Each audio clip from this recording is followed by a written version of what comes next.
मंत्री जी के दफ्तर के बाहर दिन दहाड़े बिना नकाब के इतने लोगों के सामने स्वीकार करता हूं कि हूं देश का नहीं कराएंगे टुकड़ा, आपका टुकड़ा करेंगे, भाजपा का टुकड़ा करेंगे।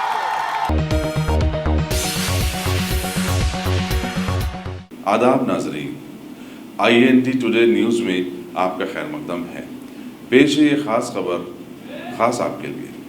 अगर आपने हमारे चैनल को सब्सक्राइब नहीं किया है तो आपको यहाँ सब्सक्राइब बटन दिख रहा है, उसे क्लिक करिए और सब्सक्राइब कीजिए और साथ ही साथ बेल आइकॉन को भी क्लिक करिएगा जिससे कि आपको ताज़ा अपडेट मिलते रहें।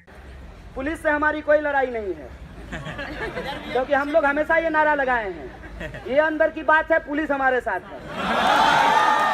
अरे JNU जब बचेगा तो आपका बच्चा भी पढ़ेगा। कोशिश करके देख लीजिए, आपको चिंता होता नारे का और देश का तो पिछले 5 साल में आप समझ गए होते कि JNU किस बात के लिए लड़ रहा है। एक पत्रकार ने कहा कि आपको टुकड़ा टुकड़ा गैंग बोला जाता है, हम बोले सरगना,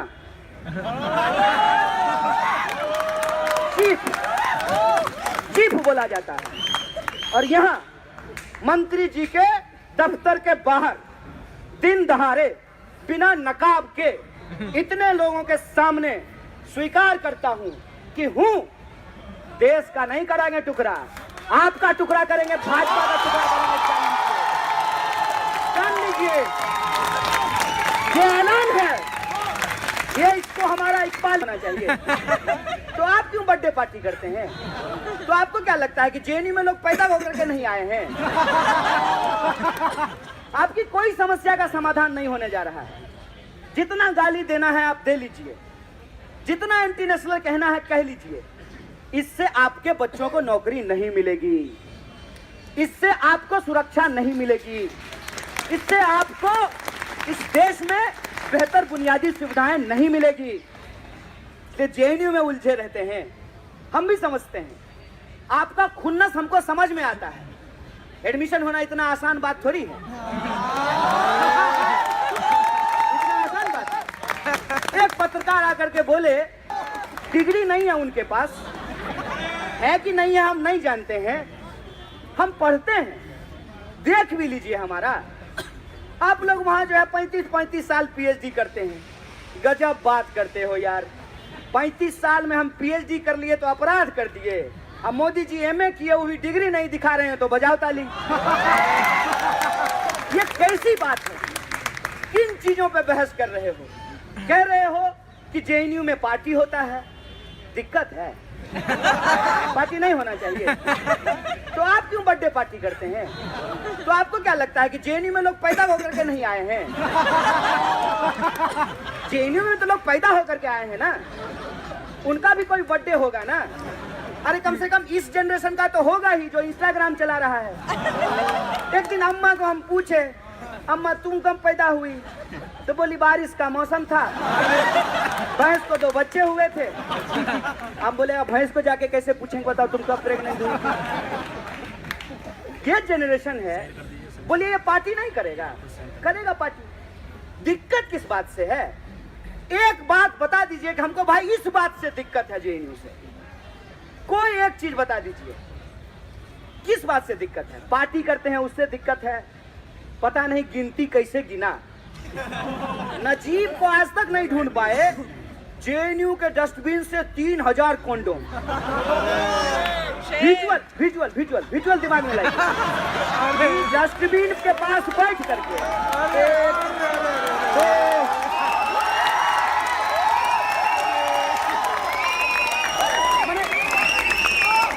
बकवास है, ये बकवास कहते हैं, बकवास कि आप कॉन्डोम गिन रहे हैं, शराब का बोतल गिन रहे हैं। अरे भाई हमारे सिगरेट पीने से दिल्ली की हवा नहीं खराब होती है। जो पीता है फोटो लगा हुआ है भाई उस पे, कि अगर आप पढ़ नहीं सकते हैं तो फोटो देख लीजिए, वो अपना फेफड़ा खराब कर रहा है। अगर स्टूडेंट नहीं पढ़ेगा तो वो अपना भविष्य खराब करेगा। स्टूडेंट की बड़ी चिंता हो रही है, स्टूडेंट के नाम पे राजनीति हो रही है। उल्लू समझते हैं क्या अपने जैसा? हमारे नाम पे कोई राजनीति कर लेगा? हमको बुद्धि नहीं है, हम सोच नहीं सकते हैं, हम नहीं पढ़े हैं देश का इतिहास, हमको राजनीति नहीं पता है, हम साइंस नहीं पढ़ते हैं, हम पॉलिटिकल सिस्टम नहीं पढ़ते हैं, हम डेमोक्रेसी नहीं जानते हैं। हमको सब पता है। हमको तो ये भी पता है जो आपको नहीं पता है। हमको कोई ऐसे बेवकूफ नहीं बना लेगा। बिल्कुल सीधी सी बात है। जेएनयू कहता है इस देश में जनता की चुनी हुई सरकार है, जनता ने उसको चुना है, जनता टैक्स का पैसा देती है। सरकार जो सरकारी संसद में बैठती है, सरकारी कार पे घूमती है, सरकारी हवाई जहाज पे जो उड़ती है, जो सरकारी यात्राओं पे अपने प्राइवेट दोस्तों को बिजनेस दिलवाती है, उस सरकार की ये जिम्मेवारी है कि वो सरकारी शिक्षण संस्थानों को चलाए। उसकी जिम्मेवारी है कि वो सरकारी रेलवे को बचाए। उसकी जिम्मेवारी है कि वो एयर इंडिया को बचाए। उसकी जिम्मेवारी है कि बीएसएनएल को नहीं बेचा जाए। मंत्री बनेंगे सरकारी, कार चाहिए सरकारी, फोटो खिंचा जाएगा सरकारी कैमरे में, रहेंगे सरकारी घर में, लेकिन सरकारी यूनिवर्सिटी नहीं चाहिए। वहां जियो, यूनिवर्सिटी ऑफ एमिनेंस। ये बेईमानी है। ये राष्ट्रवाद के नाम पे एक राष्ट्रवादी सरकार देश की राष्ट्रीय संपत्ति को बेच रही है और आपको जेएनयू की पड़ी हुई है। आप इस बात की चिंता में है कि जेएनयू में नारा लगा कि नहीं लगा। आपकी चिंता नारा नहीं है। अगर आपको चिंता होता नारे का और देश का, तो पिछले 5 साल में आप समझ गए होते कि जेएनयू किस बात के लिए लड़ रहा है। एक पत्रकार ने कहा कि आपको टुकड़ा टुकड़ा गैंग बोला जाता है। हम बोले सरगना,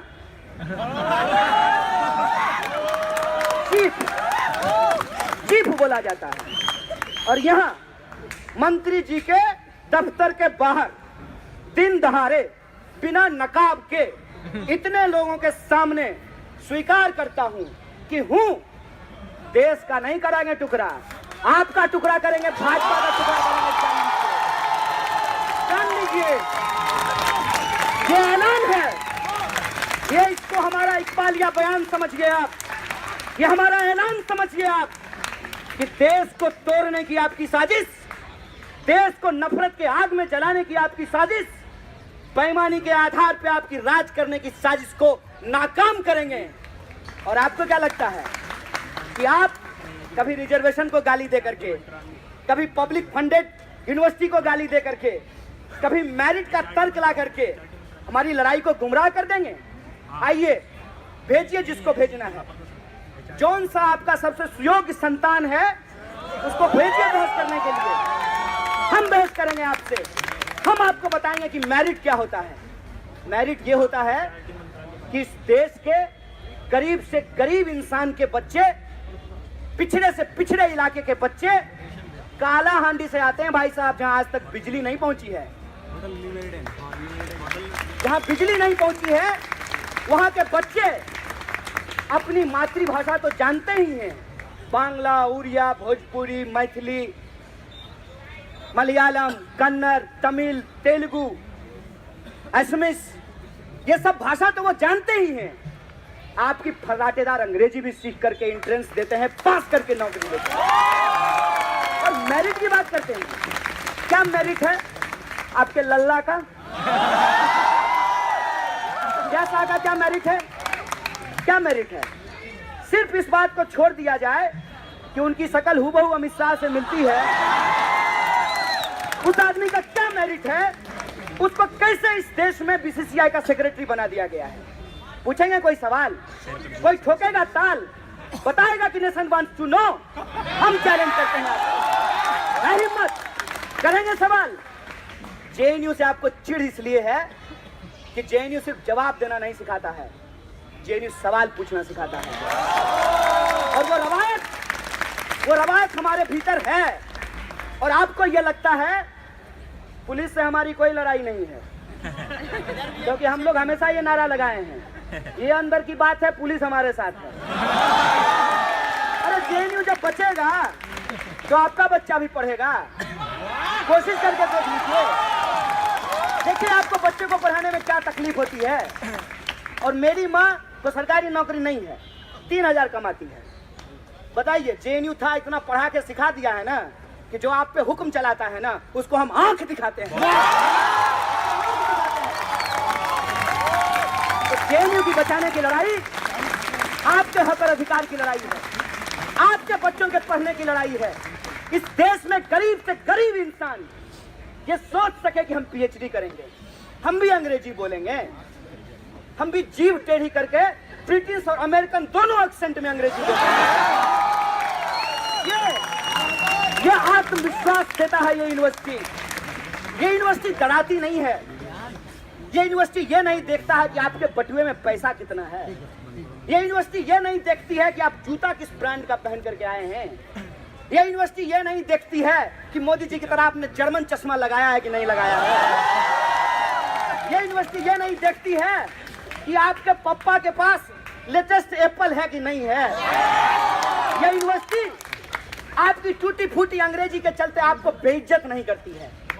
ये यूनिवर्सिटी आपको सिखाती है, आपके साथ बैठती है, आपके भीतर आत्मविश्वास पैदा करती है। इस यूनिवर्सिटी का गेट किसी को डराता नहीं है, क्योंकि ये यूनिवर्सिटी है, किसी मॉल में चलने वाला कोई 50% छूट की सेल वाला दुकान नहीं है। अगर आपके पास पैसा नहीं है तो आप मॉल के शीशे वाले गेट के भीतर घुसने का हिम्मत नहीं करेंगे, आपको डर लगेगा। आप कपड़े का क्वालिटी चेक करने से पहले उसका टैग देखते हैं कि दाम क्या है, देखते हैं कि नहीं देखते हैं। ये यूनिवर्सिटी नहीं डराती है। अरे क्या फर्क पड़ता है कि किसकी माँ कहाँ कमाती है और कितना कमाती है। यूनिवर्सिटी ने कहा है कि ये हमारे बच्चे हैं, अगर हमारे मानदंड को ये पूरा करते हैं, अगर ये एंट्रेंस पास करके आए हैं तो हम इनको पढ़ाएंगे। तो एक ही बात की चिंता रहती थी ना कि किसी तरह से एंट्रेंस पास कर लेना है। खैरात में नहीं मिला है, जैसा की तरह हमको खैरात में नहीं मिला है बीसीसीआई का पोस्ट। अपनी मेहनत से एंट्रेंस पास करके अपनी मातृभाषा में स्कूलिंग करने के बावजूद अंग्रेजी पढ़ करके, अंग्रेजी सीख करके, अंग्रेजी में एग्जाम दे करके जेएनयू में एडमिशन लेते हैं। आप ठीक नहीं किए। और जेएनयू सिर्फ आज की पीढ़ी के लिए नहीं लड़ता है। अगर आज की पीढ़ी के लिए लड़ रहा होता तो आज जेएनयू के सारे पुराने प्रेसिडेंट यहां खड़े नहीं होते। बत्तीलाल भैरवा का नाम इतने गौरव से लिया जाता है। देखिए कि वो पुराने प्रेसिडेंट आज यहां खड़े हैं आप लोगों के साथ। ये जेएनयू की रवायत है कि हम सिर्फ अपने लिए नहीं जीना सीखते हैं, दूसरे का भी जीने का अधिकार है, इस बात के लिए भी खड़े होते हैं। जेएनयू के स्टूडेंट जो आज जेएनयू में पढ़ रहे हैं, एक पत्रकार हमको बार बार कह रहा था कि जो दे सकते हैं उनको देने में क्या दिक्कत है। अरे जो तुमको दे सकते हैं उनसे तो तुम ले ही रहे हो। तुम ये तो बताओ कि जो नहीं दे सकते हैं उनके लिए तुम्हारे पास क्या योजना है। जेएनयू में जो आज पढ़ते हैं उनको फेलोशिप मिलता है, उनको जेआरएफ मिलता है, वो फीस दे सकते हैं। वो सिर्फ अपनी फीस के लिए नहीं लड़ रहे हैं, वो इस बात के लिए लड़ रहे हैं कि आज अगर हम नहीं लड़ेंगे तो कल को फिर से कोई आंगनबाड़ी का बेटा, कोई चूड़ी बेचने वाला का बेटा, कोई सब्जी बेचने वाली की बेटी यूनिवर्सिटी में नहीं आ पाएगी। इस बात के लिए लड़ रहे हैं। और देश होने का यही मतलब होता है, यही मतलब होता है मेरे दोस्त, देश होने का, कि देश हम सबका है। चाहे हमारा रंग कुछ भी हो, चाहे हमारी जाति कुछ भी हो, चाहे हमारी नाक कैसी भी हो, हमारी बोली कैसी भी हो, हम सब इस देश के नागरिक हैं। और जब हम इस देश के नागरिक हैं तो इस देश का संविधान सभी नागरिकों को पढ़ने का और सपने देखने का अधिकार देता है। आप हमारे सपने को छीन लेना चाहते हैं। पास ने एक बात कही है कि सबसे खतरनाक होता है हमारे सपनों का मर जाना। आप हमारे सपनों को मार देना चाहते हैं, नहीं मरने देंगे। आपको भ्रम है कि पुलिस से पिटवा देंगे, फर्जी मुकदमा करवा देंगे, अपने मीडिया चैनल को बोल बोल करके टुकड़ा टुकड़ा का गैंग बोलेंगे, एंटी नेशनल बोलेंगे, डर का ऐसा माहौल पैदा खड़ा करेंगे कि कोई आकर के खड़ा होगा उसको एंटी नेशनल बोलना शुरू कर देंगे। तो आप आंख में काजल डाल करके देखते रहिए कि पूरा देश हमारे साथ खड़ा हो जाएगा, आप अकेले रह जाएंगे। आप अकेले रह जाएंगे क्योंकि हमने ये तय किया है हमने ये तय किया है कि एकलव्य का अंगूठा तो आपने काट लिया, आज का एकलव्य अपना सर फोड़वा लेगा, अपना सर कटवा लेगा, लेकिन अपने पढ़ने के अधिकार को नहीं छोड़ेगा, नहीं छोड़ेगा। छोड़ दिए ना सर। क्रिमिनोलॉजी समझ लीजिए, क्रिमिनोलॉजी समझिए, वो क्रोनोलॉजी नहीं है।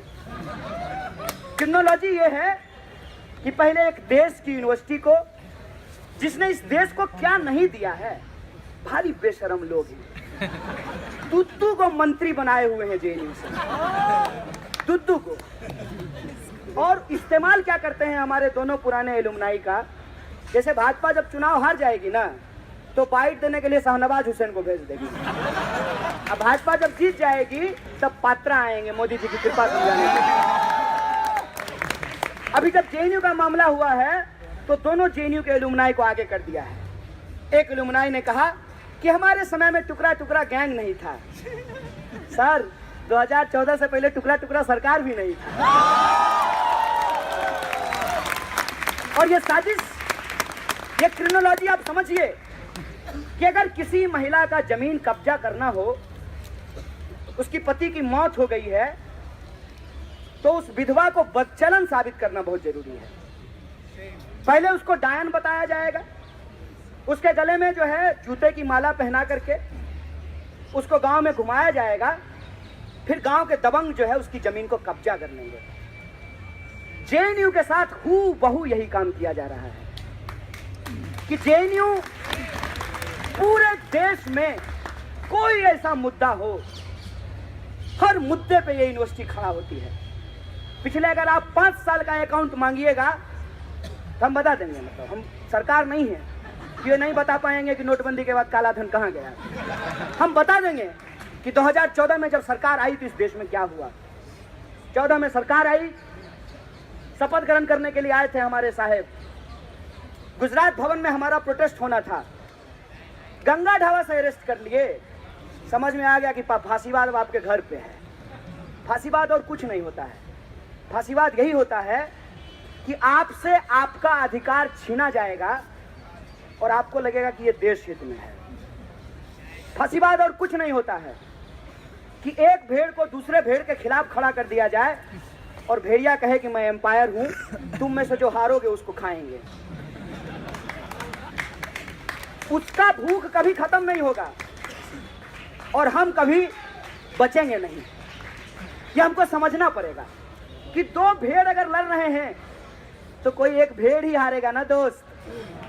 भेड़िया तो बैठ के खाएगा ना ब्रेकफास्ट विद सॉस। और कुछ नहीं होता है फांसीवाद। इससे पहले एक शब्द आया था, उदारवाद।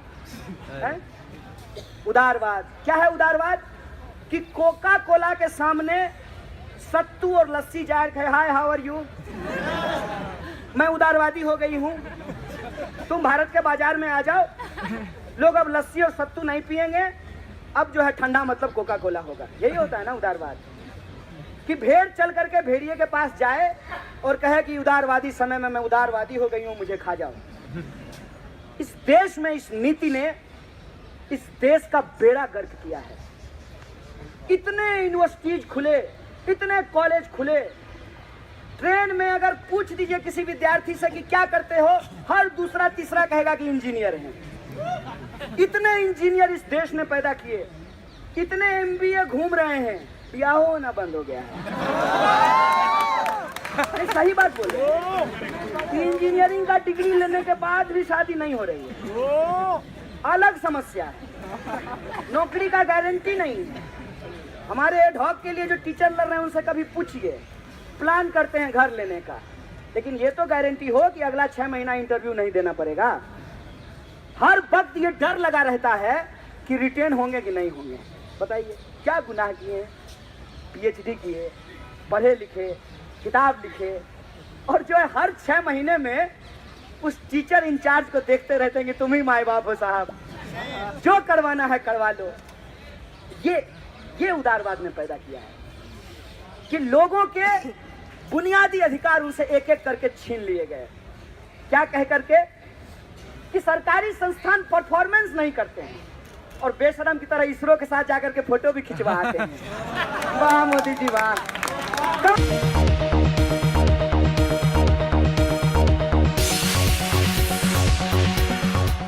गाजी kidney centre and multi speciality hospital, गुर्दे और बवासीर के इलाज का 40 साल मशहूर हॉस्पिटल, जहां हजारों पेशेंट्स क्योर हो चुके हैं। Doctor Husaini international national award winner और दूसरे डॉक्टर्स और लेडी डॉक्टर्स की जेर खिदमत गुर्दे के तमाम अमराज का मुकम्मल ट्रीटमेंट किया जा रहा है। गुर्दे फेल हो चुके हों, डायलिसिस करवा रहे हों, याद रखिए डायलिसिस कोई इलाज नहीं, इससे 1% भी गुर्दे रिकवर नहीं होते। हाँ, डायलिसिस टेम्पररी रिलीफ दे सकता है, लेकिन हमारे ट्रीटमेंट से गुर्दे फिर से फंक्शन में आ सकते हैं। गुर्दे श्रिंक हो गए हों या सिस्ट हो, गुर्दे की पथरी हो, कैसी भी गुर्दे की तकलीफ हो या पाइल्स यानी बवासीर, चाहे ब्लीडिंग हो या कोम, बगैर ऑपरेशन मुकम्मल क्योर ट्रीटमेंट का एक ही centre, Ghazi kidney centre, DLRL main road, opposite Vikas high school, Chandrayan Gutta, Hyderabad. Cell 9966930824 या 9391326261।